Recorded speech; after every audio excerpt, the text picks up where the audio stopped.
should invest more in reformation as opposed to building more prisons?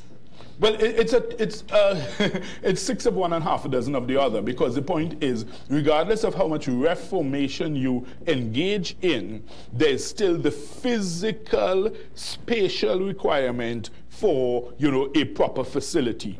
Particularly when you consider that the prison system is linked to the judicial system because of the system of remand. And that contributes to, I think, the majority of the persons who populate our prison system, in that persons who are there without being admitted to bail or not being able to access bail if they are admitted to it, so therefore they have to be kept there. Their matter comes up, it's adjourned.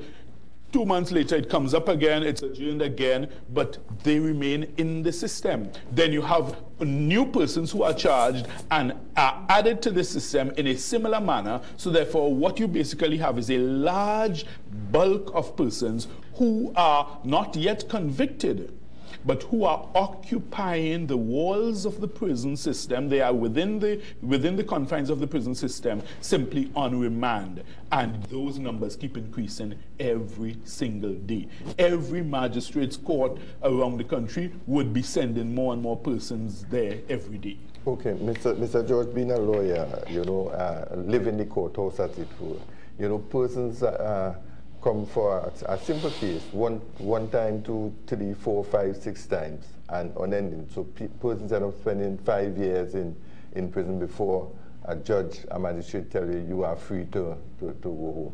Do you think, as a lawyer, practicing attorney, that more courts should be made throughout Trinidad and Tobago, and well, I can't say timeline should be given, because you can't tell a judge how to do what, but more courthouses so that more judges and so can be there to try cases?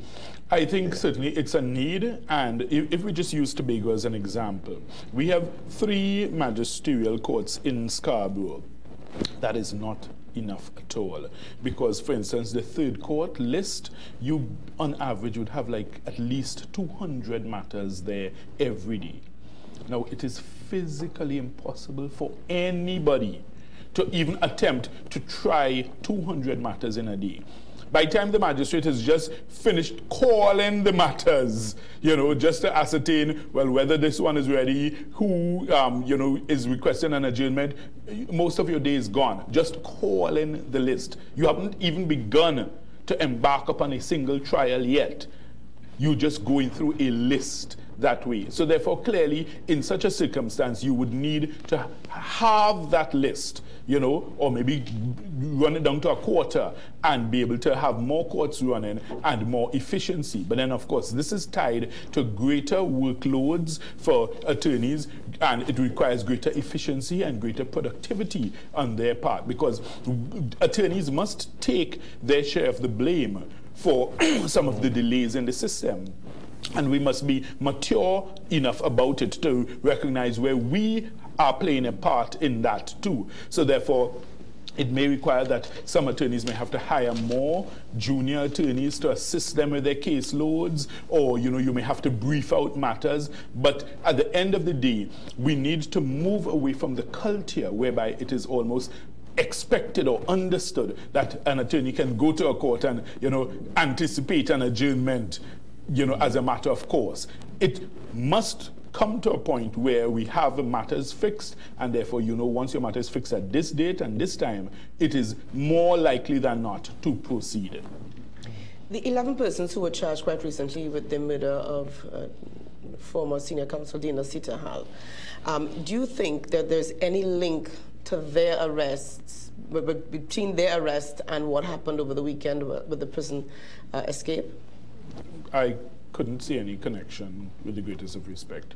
And I don't think the police have presented any evidence to suggest a connection. Okay.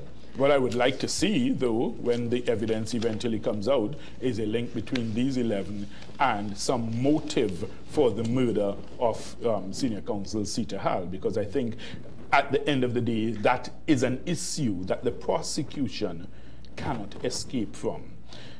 At the magisterial level, when you're doing your preliminary inquiry, you don't have a jury, so therefore you may be able to get away with it there. But once you reach to the High Court and you are in front 12 ordinary citizens and 3 alternates, making up a total of 15 persons, questions are going to arise as to what was the reason, the rationale, the motive for 11 seemingly random persons to want to murder such a high-profile senior counsel and state prosecutor. What propelled them, what impelled them to pursue such precise planning, strategizing, monitoring, following, observing, and execution of this hit. There must be some very compelling reason to link all of them together. And I think any jury in Trinidad and Tobago would be asking that question among themselves. So it's basically the elephant in the room, which the prosecution will not be able to get away from. As much as persons may wish to avoid touching on such an issue, it's going to come up one way or the other. And it must be dealt with. Well, I would think that if you don't do that, you would have a harder time convincing a jury to bring back convictions. Okay, let's talk a little bit here about the level of safety and security in Trinidad and Tobago. With this prison break, because we're coming back to that, the persons who escaped from prisons over the weekend, on Friday, I mean, the issue of national security here, what next? What should we do? Because it seems the public feels as though the central government or the government is unable to handle, is unable to treat with, unable to deal with, if this could so easily have happened. Well, the thing is, I'm not sure that that is a fair conclusion to arrive at, because if you look at the scenario with prison breaks such as these, and as I say, you also look at the other 2 examples I gave you in Mexico and in New York, it is clear that it was a failure of prison personnel. Clearly, someone within the prison system had to be complicit in facilitating the break and the escape. So therefore, in such a circumstance, it's difficult to make it a wider issue to say that, look, this now represents some, indictment of national security as a whole. What it means, though, is that we must now hold our Commissioner of Prisons accountable for what is going on under his watch and under his management. You would realize that in Mexico, they've already fired several of the top administrators of that prison, maximum security prison. And I think in Trinidad and Tobago, we have to start taking such steps because, in other words, it is clear that there was a massive failure of the system. I mean, I can tell you, in that Port of Spain prison, when you go to visit, prisoners, to take instructions, whatever, you as an attorney, you are put through such rigorous screening procedures. As the attorney? As the attorney. Go in, you show your ID, your attorney's ID, you call, you indicate that you come in, you speak to the welfare officer, all of this, and then still when you reach there, you're put through the ringer in terms of their security and screening processes. And you ask yourself, in such a case, how then could ordinary members of the public be allowed so easily and effectively to get through and bypass all these checks and balances? So therefore, I think that, and so far I haven't heard anybody call for, the prisons commissioner to be held accountable. And I think that's where the buck stops. And I would hope that within this coming week, people start waking up and realizing that, look, we have to ask this man, hey, please give us an explanation for what happened. Otherwise, then we have to consider whether you are fit to hold your office. Okay, but whether or not there is an explanation, should he be removed? Well, the point is, I would prefer to wait on the explanation first. I always like to give people the very greatest opportunity to be fair and, to have every chance to, put forth your side of the story. So I would love to hear from him first. Okay. And this is why this morning earlier I spoke about operating procedures, and they must have a system of operations, when someone comes into the prison to see, someone, an inmate, the process that you have to follow. And were these process or are these process being followed, or you let someone in, you didn't let someone in, you say like maybe the immigration or the thing, you search people at random. Do you search people at random, or you search everyone? Well, I can't imagine you searching people at random. You have to search everyone. Well, you have how can you? That's not something you can leave to chance. But how then someone could get in the process? Well, and this is what I'm saying. It had to be and listen with the complicity of prisons officers. There's no way that can happen without prison officers facilitating the whole thing. So that's why the commissioner must account to the nation. Yeah, we must call upon him. Because what is being said is that the prisoners who escaped, they got hold of the guns and the grenade. Got hold from whom? From where? But they got it within the prison. So that's the embarrassing indictment against the commissioner. And some tough questions need to be asked and answered. Certainly. And so far, I'm not hearing anybody raising that as an issue. They're focusing on the prisoners and what they did and what they didn't do. But hello, this had to be facilitated at higher levels. Most definitely. Well, thank you so much, Mr. George, Mr. Martin George, for being on our program this morning. Always a pleasure. And I guess in coming shows, we'll be talking some politics. Most definitely. Thank you so much. Viewers, we'll take a break at this time. When we come back this morning, we will be chatting with Mr. Mervyn J. O'Neill. He's going to be on our program. He's a publicist and author, and he's going to chat with us on an analytical history of Tobago. And we touch a little bit on one of the books that he wrote quite recently on the 1990 attempted coup. Stay tuned. Join us just after this.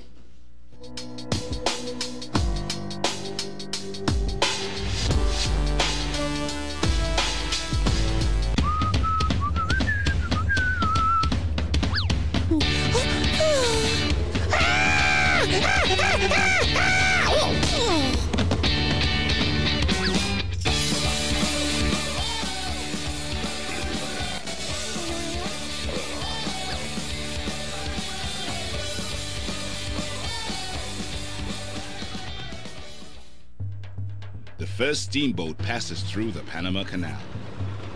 The population of Trinidad is 350,000.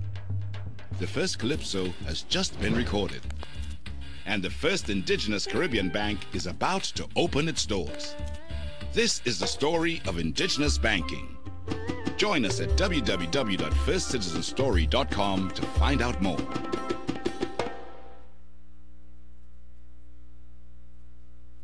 Your public transportation is being transformed with the addition of 35 new ultra-modern buses to the PTSC fleet. What drives them? CNG, the fuel of the future. I really love driving this CNG bus. This bus is CNG? Already, CNG has made a positive difference. CNG engines give it the same power, the same performance as the diesel engine. With CNG, fueling these buses will save the government millions in fuel subsidy and will save the PTSC thousands per year. It's the cheapest fuel. CNG buses will reduce our carbon emissions by hundreds of metric tons. This bus rides smooth, boy. CNG buses have screens and music. CNG buses are the future. Clean, cost-effective, technologically advanced. Welcome to the transportation of the future, powered by the fuel of the future, CNG. Elias Checkpoint, the official checkpoint for everything that is male, from size 1 to 54 and everything in between. Business clothing in pants and skirt suits, as well as separates for women. Special occasions and church wear dresses and shoes for girls.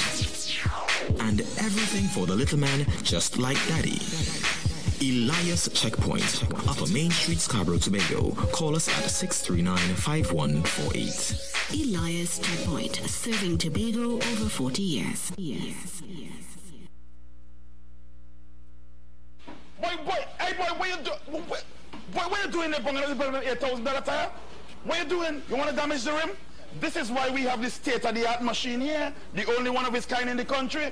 So any size of rim we could take care of here, from 28-inch right down to 13-inch. So what you do, you put it over there in the state-of-the-art machinery. This is why people come to Bumper to Bumper. Bumper to Bumper. Come and see us. We've got the best rims, we've got batteries, everything you need right here in terms of tire services. Come to Bumper, located right here in Canby, Tobago. We are the #1 with state-of-the-art machinery and equipment right here at Bumper to Bumper. Give us a call at 639-7827. Bumper to Bumper, your #1 tire shop. In today's society, we need security that is trustworthy, reliable, and efficient.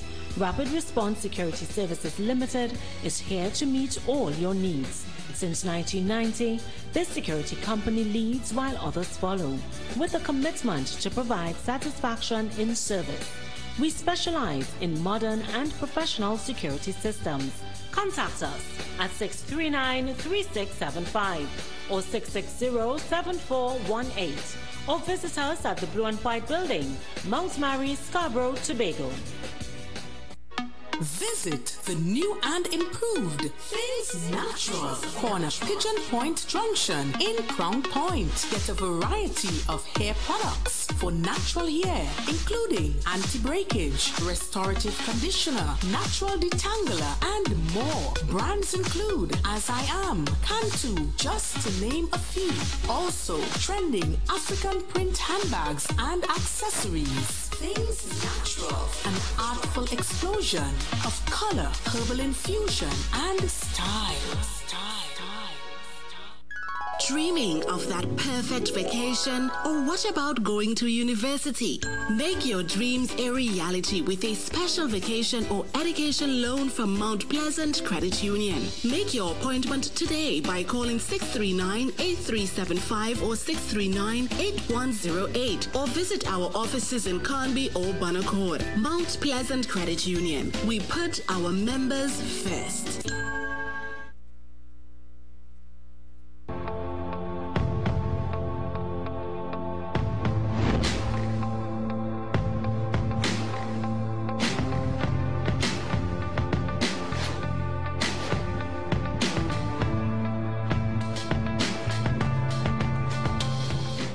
Viewers, welcome back to Rise and Shine. On our program, we're chatting with Mr. Mervyn J. O'Neill. He's a publicist and author, and this morning he's here to chat with us on a couple of issues here. He recently wrote a book on the analytical history of Tobago, and he's here to share with us his accounts, or be able to recount, rather, the events of the 1990 attempted coup here in Trinidad and Tobago whilst he was abroad, and he'll give us more of a foreign perspective of what was happening here in Trinidad and Tobago at that point in time. Good morning, welcome to Mr. O'Neill. Good morning to Channel 5, and thanks for being here in Tobago. I must start out by saying that media is the only institution introduced, or rather reintroduced to Tobago since 1980. We need to go on later and look at media and the development of Tobago. Ms. Richardson introduced me as having written a book. I've dedicated this book to the development of Tobago, and within that context, hopefully we'll get there. All right, so we will talk a little bit about, in fact, which of the two issues would you like to start with first?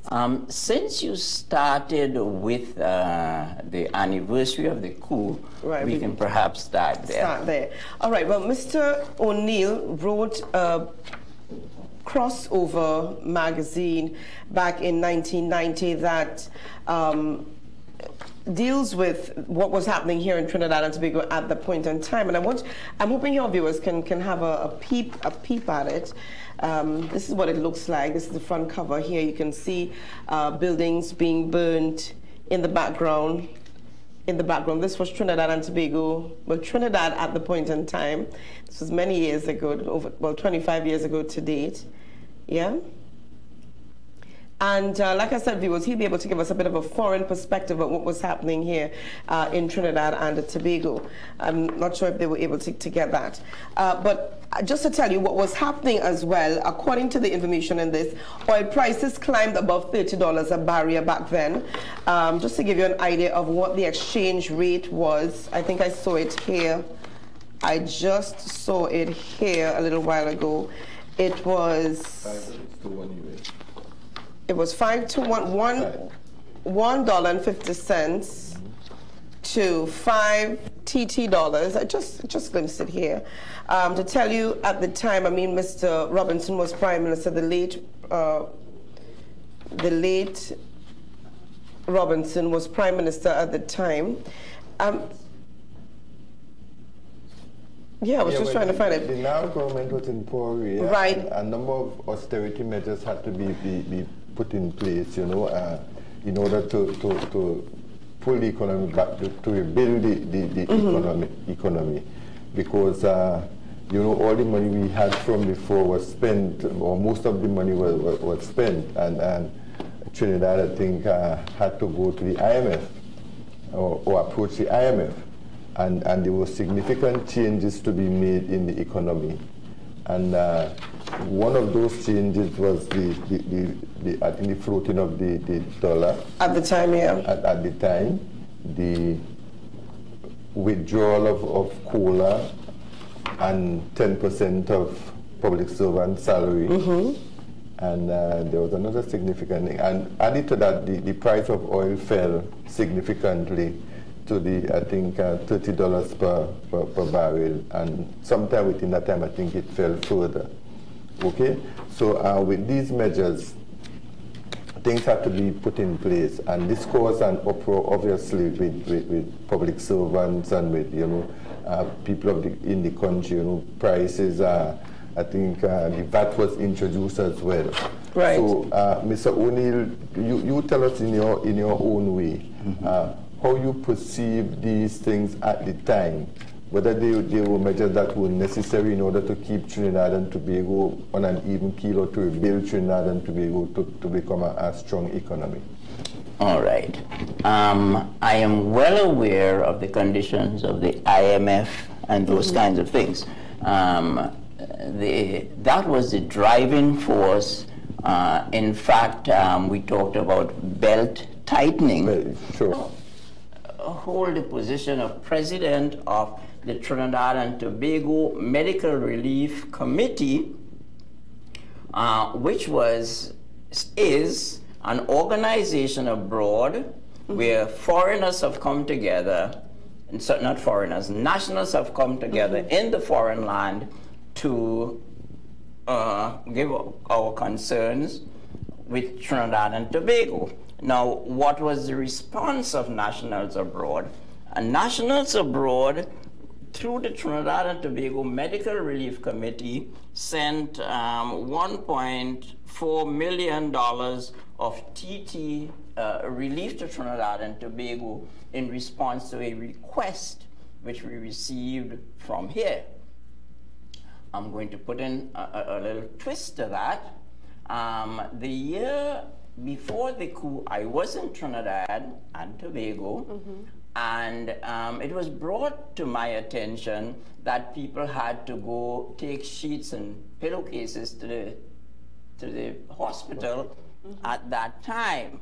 Well, that was operative in my mind when the request came to us for some relief in Trinidad and Tobago.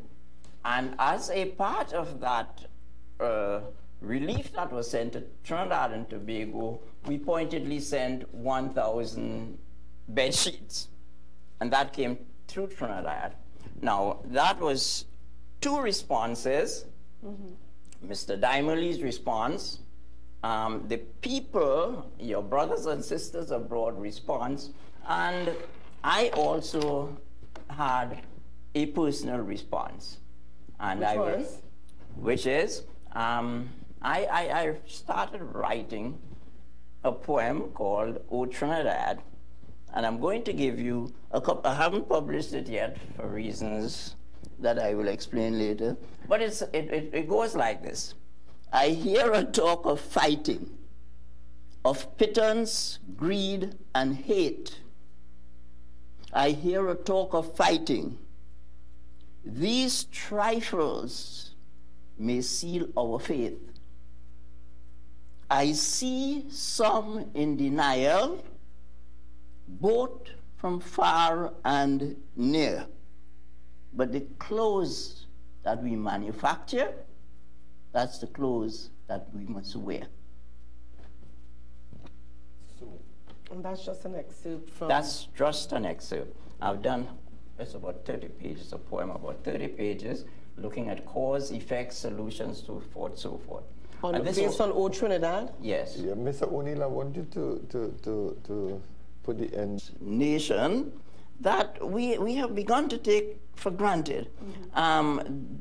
So therefore, that's what I was alluding to, and yes, Mr. Edwards, that was the conclusion. It was really, hey, if we don't grab hold of this situation now, it will get to, and here we are today. Epic proportion.